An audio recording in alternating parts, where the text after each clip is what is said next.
Sebagai bentuk perhatian terhadap anak yatim, aparat Gampung Lamlagang menyerahkan santunan kepada 35 keluarga yang memiliki anak yatim. Santunan ini diberikan agar anak yatim juga bisa menikmati megang dan juga puasa Ramadan sebagaimana warga pada umumnya. Aparatur Gampung Lamlagang menyerahkan paket santunan kepada anak yatim yang berasal dari 35 keluarga.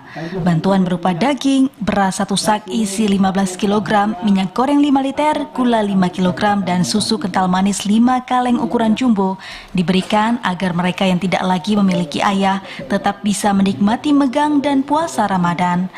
Seluruh santunan ini didapat dari sumbangan masyarakat Lamlagang yang memang diperuntukkan setiap tahunnya bagi anak yatim. Sumbangan untuk megang anak yatim ini yang sangat melimpah ruah. Ini semua berkat dukungan seluruh masyarakat Kampung Lamlagang. Apalagi tadi salah satu orang tua daripada anak yatim tadi mengharapkan lagi ke depan nanti insya-Allah keperhatian pemerintah Desa Lamlagang semakin banyak untuk anak yatim. Sementara salah seorang penerima bantuan merasa terharu dengan perhatian yang diberikan warga setempat terhadap anak mereka yang sudah tidak memiliki orang tua laki-laki. Menurut mereka, bantuan ini sangat membantu dalam menghadapi megang dan bulan puasa.